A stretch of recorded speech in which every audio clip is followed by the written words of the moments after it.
Hello guys, welcome to the mind maintainer. आज हम लोग द स्पेसिफिक रिलीफ एक्ट 1963 के सेकंड पार्ट को देखेंगे, जिसमें हम लोगों को पार्ट 2 देखना था, जिसमें chapter 1 recovering position of property. देखिए, इसको हम लोग आज देखेंगे। देखिए, ये फिफ्थ क्या बात करता है कि चल संपत्ति का प्रत्युद्धरण, जो फिफ्थ और 6 है, और फिर चल संपत्ति का प्रत्युद्धरण means recovery of specific immovable property. A person entitled to the possession of specific immovable property may recover it in the manner provided by the Code of Civil Procedure 1908 5 of 1908। देखिए क्या कह रहा है, फिफ्थ कह रहा है कि कब्जे के देखिए दो आवश्यक तत्व होते हैं। पहला हुआ एनिमस शारीरिक नियंत्रण, कार्पस मानसिक नियंत्रण। इंग्लैंड में रेस न्यूलियस वस्तु का प्रावधान है, जिसके अनुसार स्वामीहीन वस्तु पर जो व्यक्ति प्रथम बार कब्जा प्राप्त कर लेता है उसे उस वस्तु का स्वामी मान लिया जाता है। दूसरा पॉइंट है कब्जा विधि का 9वां अंक है। कब्जा विधि का 9वां अंक है।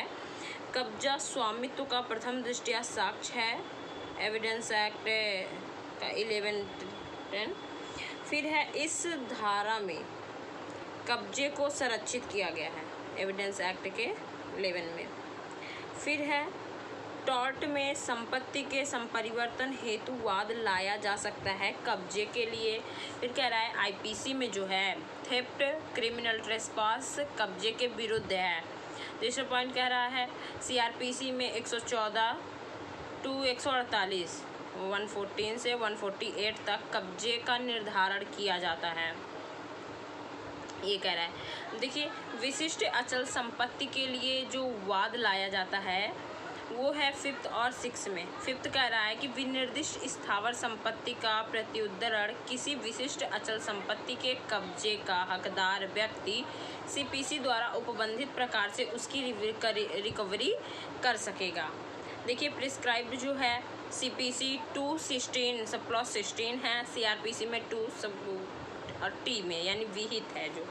फिर है सीपीसी सेक्शन 16, सीपीसी ऑर्डर 21 है, रूल 35 और 36 इसके साथ लगेगा। आप लोग नोट करिएगा, कर लीजिएगा इसको। देखिए, स्वामित्व के आधार पर जो वाद होते हैं, वाद 5 यानी 12 वर्ष के अंदर होगा, 12 वर्ष के अंदर। और कब्जे के आधार पर, पहले तो स्वत्व के आधार पर था 5, तो 12 वर्ष के अंदर। फिर कब्जे के आधार पर है 6 में, तो वो 6 माह के अंदर होना चाहिए। इतनी बातें ये बता रहा है। तो देखिए, जैसे इसका नोट्स भी है, where the plaintiff sues of possession on the basis of title under section 5 and fails to establish his title, he cannot be granted a degree of possession under this section। इससे related एक case है Somnath versus SP Raju AIR 1970 supreme court का 846 का। तो ये रहा section 5। अब बात करते हैं हम लोग सेक्शन 6 की। क्या कह रहा है, suit by person disposed of immovable property, कि if any person is disposed without his consent of immovable property otherwise than in due course of law, he or any person claiming thought him may by suit recover possession thereof, notwithstanding any other title that may be set off in the suit, in such suit। Sub clause 2 क्या कह रहा है, no suit under this section shall be what. Sub clause A, after the expiry of 6 months from the date of dispossession or B against the government. Sub clause 3, no appeal shall lie from any order or decrees passed in any suit institute under this section, nor shall any review of any such order or decree be allowed। Sub clause 4, nothing in this case, nothing in this section shall bar any person from suing to establish his title to such property and to recover possession thereof। Note देखिए, इसके साथ एक case है Abdul Rahman versus NM हाजी AIR 1997 के। देखिए 6 क्या कह रहा है कि अचल संपत्ति के से बेकब्जा किए गए व्यक्ति द्वारा वाद।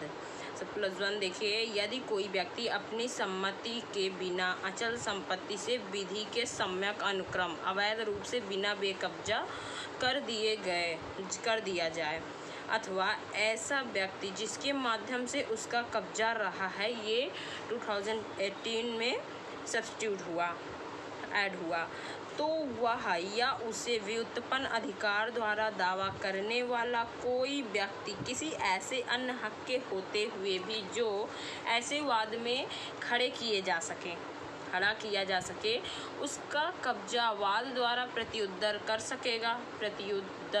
सकेगा। 2 इस धारा के अधीन कब्जे के आधार पर वाद क्या होगा। देखिए ए, बेकब्जा किए गए 6 माह के अंदर लाया जाएगा। बी, सरकार के विरुद्ध वाद नहीं लाया जाएगा।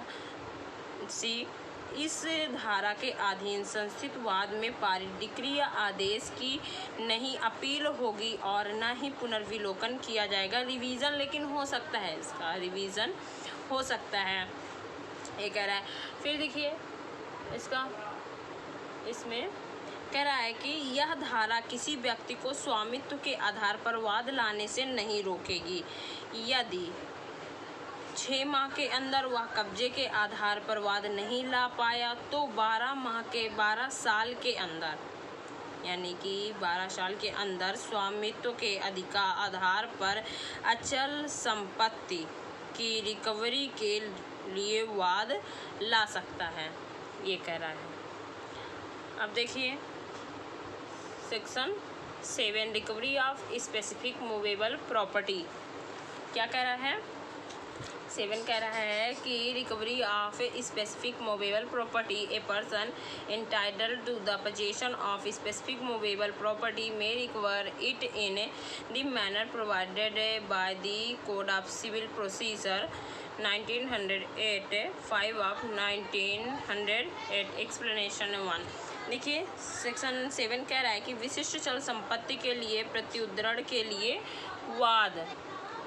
विशिष्ट संपत्ति जिसे आसानी से पहचाना जा सके। दूसरा पॉइंट, जो व्यक्ति किसी विशिष्ट चल संपत्ति के कब्जे का हकदार है वह CPC द्वारा अबाधित प्रकार से उसका प्रत्युद्धरण कर सकता है। देखिए CPC section 20 section 16F sub clause F। Explanation 1 है इसका। देखिए क्या कह रहा है कि a trustee may sue under this section for the possession of movable property to the beneficial interest in which the person for whom he is a trustee is entitled। कह रहा है न्यासी ऐसी चल संपत्ति के कब्जे के लिए इस धारा के अधीन वाद ला सकेगा जिसके लाभ का वह व्यक्ति हकदार हो जिसके लिए वह न्यासी हो। 2 क्या कह रहा है इसका। देखिए एक्सप्लेनेशन है A special of temporary right to the possession of movable property is sufficient to support a suit under this section। चल संपत्ति के वर्तमान कब्जे का कोई विशेष या अस्थायी अधिकार इस धारा के अधीन वाद लाने के लिए पर्याप्त है कि एक व्यक्ति है, B व्यक्ति घड़ी है, उसको गिरवी B के पास रखता है। ये कुछ समय का अधिकार है, अस्थायी अधिकार है, लेकिन अनलॉफुल तरीके से C लेता है और B C के विरुद्ध वाद ला सकता है। ये हुआ। तो अब देखते हैं हम लोग, इतनी बातें हो गई 7 से। अब बात करते हैं सेक्शन 8 क्या कहता है। Liability of person in possession not as owner to deliver to persons entitled to immediate possession। Any person having the possession or control of a particular article of movable property of which he is not the owner may be compelled specially to deliver it to the person entitled to its immediate possession in any of the following cases. A क्या कह रहा है देखिए,